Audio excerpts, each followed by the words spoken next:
Hello everyone and welcome back. तो स्वागत है आप सभी का आपके अपने चैनल न्यूटन 9.8 में। और इस वीडियो में हम लोग क्वेश्चन सॉल्व करने वाले हैं पुली बेस्ड। तो आप देखिए, इस फर्स्ट क्वेश्चन में दिया हुआ है कि आप देख सकते हैं कि एक पुली के अराउंड दो मासेज हैंग्ड है M1 एंड M2। हम लोग फॉर कन्वीनियंस ले रहे हैं M2 का वैल्यू M1 से ज़्यादा है। ऐसा इसमें कुछ रिस्ट्रिक्शन नहीं है, लेकिन मैं मान रहा हूँ कि M2 का वैल्यू क्या है, M1 से ज़्यादा। मतलब M2 हैवी है, M2 नीचे जाएगा, एक बात श्योर है। क्वेश्चन दिया हुआ है कि if pulley is ideal then find acceleration of blocks and tension in the string. याद रखिए, अगर आपका बात करता है आइडियल पुली तो उस केस के कहने का मतलब ये बोल रहा है वो 1 सेकेंड। तो उस केस में आइडियल पुली के कहने का मतलब ये बोलना चाह रहा है कि पुली जो है वो मासलेस है। पुली क्या है? Massless and frictionless. फ्रिक्शनलेस कहने का मतलब आप स्मूथ ले सकते हैं अभी। तो मासलेस और स्मूथ है, ठीक है। तो इस बात का ध्यान रखेंगे। आइडियल पुली की कंडीशन क्या होंगे, इसके कारण क्या होगा इफेक्ट? तो इफेक्ट क्या होगा कि tension will not change across the pulley. Means अगर पुली से इस साइड हम जा रहे हैं तो टेंशन चेंज नहीं होगा। तो टी विल स्टे कांस्टेंट, ठीक है। तो टी का वैल्यू क्या रहेगा? कांस्टेंट रहेगा स्ट्रिंग के अलोंग किसी ही पार्ट में। तो चलिए हम लोग शुरू करते हैं। तो आप देख सकते हैं कि क्वेश्चंस में क्या दिए गए हैं कि एक आपका M2 मास है इस साइड, M1 मास है उस साइड। M2 ज़्यादा हैवी है, तो M2 अगर ज़्यादा हैवी है तो मैं ये बोल सकता हूँ कि M2 जो है वो नीचे आएगा। M2 क्या है? नीचे आएगा A से, और M1 किसी सेम एक्सलेशन से ऊपर जाएगा। याद रखिए, मैग्नीट्यूड एक्सलेशन का सेम होगा। एक्सलेशन हम लोग सेम नहीं बोल सकते हैं, लेकिन कन्वीनियंस के लिए हम लोग यहाँ पर बोल लेते हैं। लेकिन आपको ऑब्जेक्टिव क्वेश्चंस दे कि एक्सलेशन सेम होगा या नहीं, तो उसमें आपको बोलना है कि नहीं, the acceleration will not same because the direction is different. Acceleration एक वेक्टर क्वांटिटी है। इस छोटी छोटी बातों का आपको ध्यान रखना है। अब मान लिया कि टेंशन यहाँ टी है, तो हर जगह तो टेंशन आपका क्या होगा? टी ही होगा। टेंशन क्या होगा? टी होगा। तो अब हम लोग को निकालना है कि एक्सेलेरेशन कितना होगा। तो चलिए हम लोग सोल्यूशन करना शुरू करते हैं। तो सोल्यूशन में सबसे पहले एबीडी बनाया जाए। तो एबीडी बनाया जाए तो आपका एक मास हो गया आपका M1। ध्यान रखिए, सब क्वेश्चंस धीरे धीरे प्रैक्टिस करने होते हैं, शुरुआत का है सब क्वेश्चन। नीचे जो फोर्स लग रहा है तो आपका इतना बोलिएगा M1G, ग्रेविटी फोर्स लगेगा। Tension acts along the string and away from the body. तो टेंशन इसको किधर खींचेगा? ऊपर की तरफ। ये ए एक्सलेशन से किधर जाएगा? ऊपर जाएगा, ठीक है। तो अगर ये ए एक्सलेशन से ऊपर जाएगा तो हम लोग ऐसा बोल सकते हैं, इसके लिए इक्वेशन क्या लिखा जाए? इसके लिए इक्वेशन लिखा जाएगा कि नेट फोर्स ऑन, हमने क्या बोला था कि net force on any body will be equal to mass into acceleration of that body. या ऐसा बोल सकते हैं कि net force in any direction, net force in any direction is equal to mass into acceleration in that direction. इस बात को हम लोग याद रखेंगे। तो नेट फोर्स किस डायरेक्शन में लग रहा है? ऊपर की तरफ, क्योंकि बॉडी ऊपर जा रही है। तो इसका मतलब ये बोल सकते हैं कि टी mg से बड़ा है। टेंशन जो है यहाँ किस में? M1G से, सॉरी, टेंशन जो है इसका M1G से क्या है? बड़ा। तो उसी इसी कारण से ब्लॉक ऊपर जा रहा है। तो मैं लिखूंगा कि T1 minus M1G, T1 minus क्या लिखूंगा मैं? M1G is equal to M1 into a. Equation first हो गया आपका, ठीक है। This is the equation 1। अगर हम लोग सेकेंड ब्लॉक का बात करें तो सेकेंड ब्लॉक के लिए बोल सकते हैं कि सेकेंड ब्लॉक आपका सपोज कीजिए यहाँ हो गया, ठीक है। 1 सेकेंड। तो सेकेंड ब्लॉक के लिए अगर हम लोग बात करें तो ये बोल सकते हैं कि ये सेकेंड ब्लॉक नीचे आ रहा है। इतना तो पता है क्योंकि ये जो है नीचे आ रहा है, क्योंकि ये हैवी है तो एक सेक्शन से नीचे आ रहा है। फोर्सेज जो लग रहे हैं, आपका लग रहा है M2G, और टेंशन तो आपको पता है कि always acts along the string and away from the body. तो टी सेम टेंशन ऊपर लेगा। अब इस केस में मैं क्या बोलूंगा? इस केस में बोलूंगा कि ब्लॉक नीचे जा रहा है। ब्लॉक क्या जा रहा है? नीचे जा रहा है। तो नीचे जा रहा है तो M2G क्या होगा? बड़ा होगा। M2G टेंशन से क्या होगा? बड़ा होगा। तो मैं बोलूँगा क्या कि नेट फोर्स जो हो जाएगा नीचे की तरफ वो M2G माइनस टी। ध्यान दीजिए मैं किस तरह से लिखा हूँ। सॉरी, यहाँ पर T1 नहीं, मैं टी लिखना चाहूँगा। तो ये आपका टी है, तो ये आपका टी हो गया। तो M2G माइनस टी, याद रखिए इसको लिखना आना चाहिए आपको कि फर्स्ट केस में मैं रखा T माइनस M1G, क्योंकि टेंशन ज़्यादा था। क्यों में ज़्यादा बन रहा था? क्योंकि ब्लॉक को मैंने माना था ऊपर जा रहा है। ब्लॉक को किधर माना था? ऊपर। इस केस में मैं मान रहा हूँ कि ब्लॉक नीचे जा रहा है, क्योंकि M2 बड़ा है। M1 से M2 क्या है? बड़ा है। तो अगर ब्लॉक नीचे जा रहा है तो टेंशन जो है वो कम होगा M2G से, ये फोर्स ज़्यादा होगा इससे कंपैरिजन में, ठीक है। तो इसी कारण से मैं लिख रहा हूँ कि M2G minus T is equal to, क्या लिख सकता हूँ यहाँ पर, M2 into a. This is the equation second, right. अब आप क्या कीजिए कि सॉल्व करने के लिए हमेशा आसान रहता है कि add equation 1+2 and if you add the equation 1+2 this tension will get cancelled and you will be left with M2G minus M1G is equal to M2 plus M1 into a, right. और इसको आप बोल सकते हैं A is equal to M2 minus M1 into g upon M2 plus M1। तो ये आपका acceleration आ गया। आपको टेंशन निकालना है तो आप फ्रॉम 1 कर सकते हैं, तो फ्रॉम 1 आप क्या बोल सकते हैं कि T minus M1G is equal to M1A। So M1A, what is the value of A? It's M2 minus M1 upon M2 plus M1 into what, G, right. तो यहाँ से आप T का जो वैल्यू बोलेंगे वो बोलेंगे कितना, आप बोलेंगे कि दिसली M1G प्लस, इसको मैं सॉरी यहाँ पर जो ब्रैकेट में था इस राइट साइड में आपको M1 लिखना था, यहाँ पर क्या लिखना था, M1 प्लस आप लिख सकते हैं, मैं ब्रैकेट के अंदर ले जा रहा हूँ, तो M1 M2 minus M1 square upon M2 plus M1 into g, right. M2 plus M1 into g, चलिए जगह काफ़ी हैवी, तो इसको मैं लिख सकता हूँ कि the value of T will be equal to, आप एलसीएम लीजिए यहाँ पर, तो एलसीएम लीजिएगा तो M1 M2G plus M1 square G plus M1 M2 G आप रखिए minus M1 square G divided by how much, it will be M2 plus M1, right. So आपका जो टेंशन का जो वैल्यू आ गया, टेंशन का जो वैल्यू आ गया वो आ गया, आप देख सकते हैं ये आ गया आपका 2M1 M2G upon M1 plus M2। तो this will the value of tension. आपको इस दोनों वैल्यू को बिल्कुल याद रखना है, ये वैल्यू और एक्सेलरेशन का value, these values are important, these values are important. ये आपको क्वेश्चन सॉल्व करने में मदद करेगा, आइडिया देगा आपको क्वेश्चन सॉल्व करने में। तो ये आपका एक्सेलरेशन हो गया। अब देखिए मैं आपको बताता हूँ दूसरा तरीका।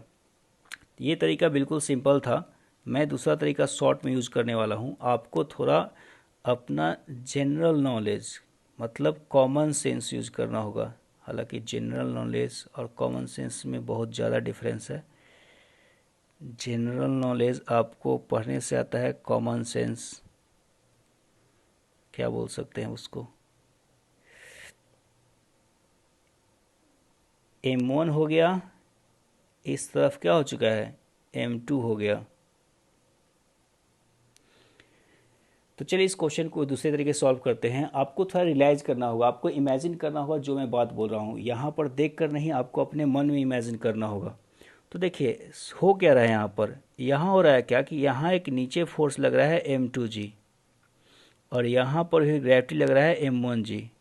देखिए टेंशन तो आपका दोनों में बराबर ही है, तो टेंशन बराबर है तो हम लोग ऐसा बोल सकते हैं कि आप इमेजिन कीजिए कि यहाँ कोई इसको पुल करा है, M1G का कुछ ना कुछ तो वैल्यू होगा। तो मैं बोल रहा हूँ कि M1G मान लिया कि 100 आप मान लीजिए, और इसका मान मतलब 10 kg हो गया, और ये कितना हो गया 60 kg। तो इमेजिन कीजिए आप कि इस साइड से कोई इसको कोई खींच तो नहीं रहा, लेकिन आपको इमेजिन करना पड़ेगा ग्रेविटी खींच रहा है इस साइड से कोई इसको 100 फोर्स लगाकर खींच रहा है, इस साइड से कोई इसको खींच रहा है 60 फोर्स लगाकर। तो जो नेट फोर्स हो जाएगा, जीतेगा कौन, 100 जीतेगा। आप इस साइड लगाएगा 100 न्यूटन, इस साइड कितना 60 न्यूटन, तो ज़्यादा ऑब्वियसली इस साइड आप लगा रहे हैं। और कितना ज़्यादा लगा रहे हैं, आपका जो नेट फोर्स हो गया है यहाँ पर 100 माइनस 60, 40 न्यूटन का एक्स्ट्रा फोर्स आप लगा रहे हैं।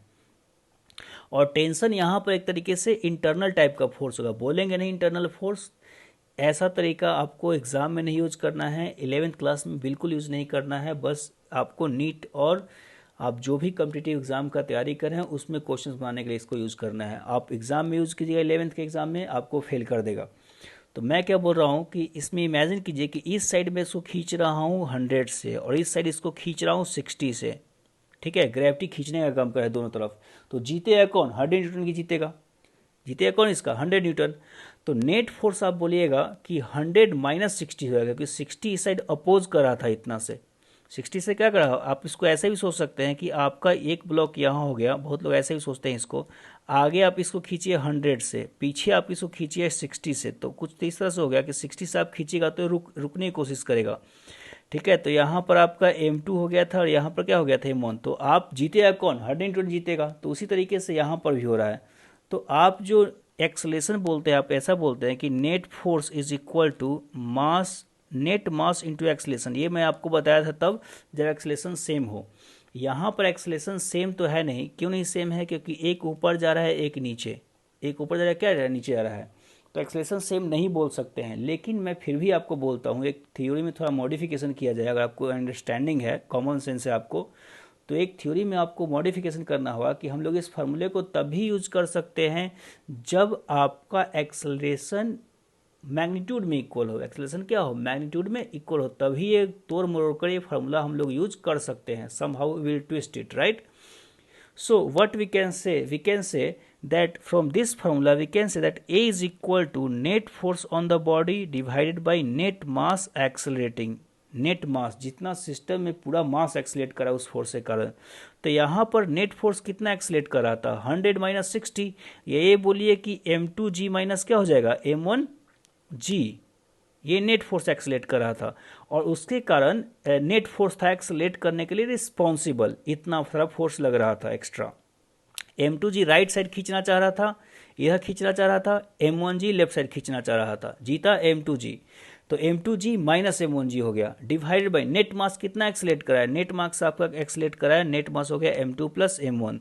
और यही फार्मूला जो आपका पहली बार ही मिला था, एक बार आप G को कॉमन ले लेंगे, तो आप इस क्वेश्चन को ऐसे सोच सकते हैं, ठीक है, बिल्कुल।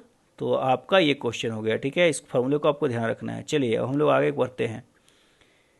आगे क्वेश्चन ये दिया हुआ कि आपको दो साइड मास रखे हुए हैं 5 kg, 4 kg एंड 3 kg, आपको निकालना है fine acceleration of blocks and tension. तो एक बात तो आपको पता है कि ये ज़्यादा हैवी है, 4 3 7 kg, 4 and 3 7 kg, so this will go down and this 5 kg block will go up, right. Tension आपको उस स्ट्रिंग में निकालना है। तो क्यों ना मैं इस क्वेश्चन को थोड़ा मॉडिफाई कर दूँ सॉल्यूशन करते टाइम मैं मॉडिफाई ऐसे करूँगा कि इस पुली में मैं दो साइड ब्लॉक को हैंग कर दूँ, मैं दो साइड ब्लॉक को क्या कर दूँ, हैंग कर दूँ, बिल्कुल। और हैंग करने के बाद मैं बोलूँ कि इस साइड आपका 5 kg और इस साइड वो दोनों एक ही साथ चल रहा है, दोनों का एक्सलेशन वगैरह सब कुछ एक है, तो मैं 4 एंड 3 7 kg ले सकता हूँ, ठीक है। इससे कितना ले सकता हूँ 4 के एंड 3 7 kg। तो यहाँ पर जो नेट फोर्स इस साइड लग रहा होगा खींचने के लिए 17 टन लग रहा होगा, इस साइड कितना लग रहा होगा 5G मतलब 50 लग रहा होगा, ठीक है। इस साइड आपका 7G लग रहा होगा जो कि 70 के बराबर है, 70 मतलब 7G या 7G मतलब 70, ठीक है। तो ऑब्वियस सी बात है कि ये पूरा नीचे जाएगा और ये इधर ऊपर जाएगा, तो आप एक्सलेशन कितना बोलेंगे, नेट फोर्स बाई नेट मास, सीधा तैयार रखेंगे F net by M net. तो उसको मैं यूज कर लेता हूँ। F नेट आपका कितना हो जाएगा, उस साइड आप 70 लगा रहे हैं माइनस इस साइड आप कितना लगा रहे हैं 5G मतलब 50 लगा रहे हैं, डिवाइडेड बाई नेट मास कितना एक्सलेट करा है 7 plus 5, so 7 plus 5 is 12 and 70 minus 50 is 20, so 20 by 12, और you can say how much, it will be like 5/3 metre per second square, 5/3 metre per second square. अब आपको पूछा जाए कि टेंशन कितना होगा, तो टेंशन देखिए, टेंशन के लिए हम लोग तो फार्मूला याद कर चुके हैं, तो टेंशन के लिए मैं फार्मूला लिखूंगा, this is the value of 2m1 m2g। ये फार्मूला बिल्कुल याद रखिएगा क्योंकि इसको बहुत जगह यूज किया जाता है। तो 2m1 plus m2, right, divided by m1 plus m2, so 2m1 is 5, m2 is 7, g is 10, divided by m1 plus m2 is 5 plus 7 which is 12, right.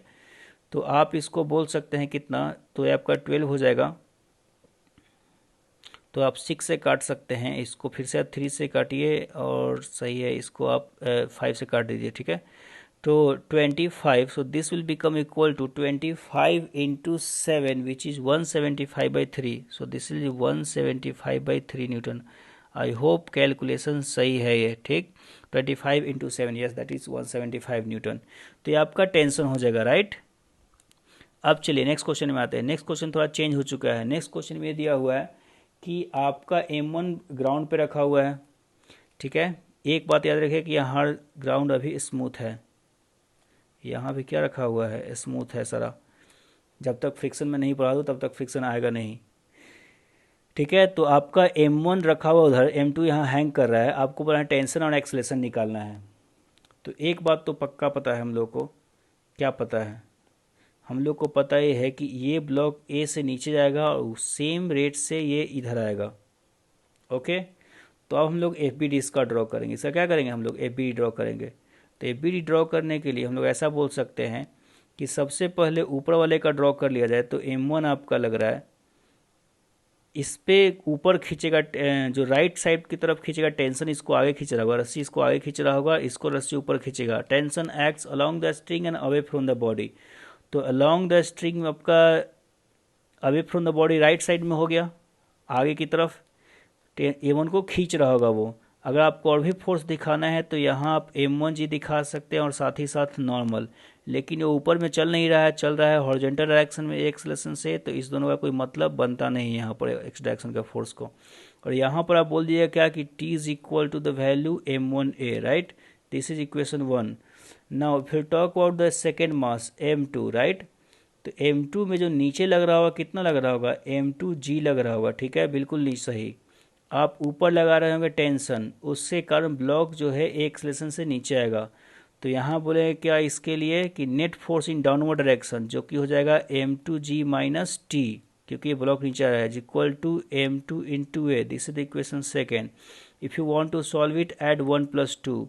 तो मैं बोलूँगा कि ऐड 1 + 2। अगर आप 1 2 को ऐड करिए तो टेंशन कैंसिल हो जाएगा, और आप बोलेंगे क्या कि M2G will be equal to M1 + M2। आपका राइट साइड में AA है, तो यहाँ से A का जो वैल्यू आ जाएगा that will become equal to M2G divided by M1 plus how much, M2। So that is the value, this is the value of acceleration.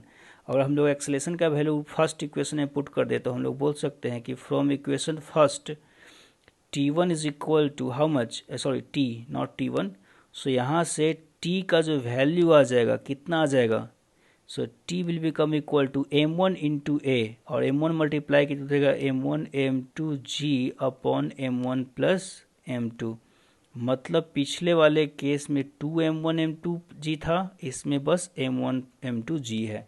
मतलब पिछले वाले कंपेरिजन में आधा है। आप ऐसे याद कैसे, इसलिए मैं बोल रहा हूँ कि आपको याद रखना है, क्योंकि याद करना आसान है ऐसी वैल्यूज़। तो ये आपका आंसर हो चुका है, ठीक है। अब देखिए मैं आपको एक बात बता दूं कि इस क्वेश्चन को हम लोग ऐसे भी सॉल्व कर सकते थे। कैसे सॉल्व कर सकते थे, आप उस आंसर को सोचिए, वो आंसर कितना आसान है लाना। हम लोग ऐसे सोच सकते थे कि यहाँ देखिए ब्लॉक्स को मूव करने के लिए, आप ऐसे सोचिए कि मैं इसको दिखा देता हूँ कि यहाँ पर आपका जो फोर्स लग रहा था कितना लग रहा था, M2G।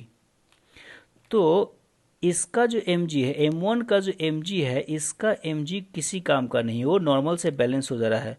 तो जो नेट फोर्स है सिस्टम पे वो बस M1G के कारण ही मूव कर रहा है। आप इमेजिन कि इसको नीचे खींचा जा रहा है 70 से, और उस फोर्स के कारण पूरा का पूरा सिस्टम मूव कर रहा है। इस पर कोई रेजिस्टेंस, इसको कोई पीछे से होल्ड नहीं कर रहा है, इसको कोई पीछे से होल्ड करने वाला है नहीं।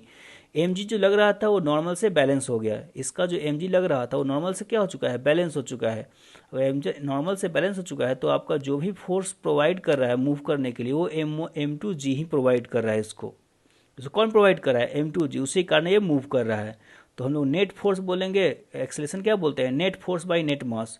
तो नेट फोर्स बाय नेट मास अगर आप बोलेंगे तो यहाँ पर आप देख रहे हैं साफ साफ कि नेट फोर्स हो गया M2G, और नेट मास कितना मूव कर रहा है, M1 + M2G। तो ऐसा आप सोच सकते हैं, ठीक है। इसको एक और मैं एग्जाम्पल समझा देता हूँ।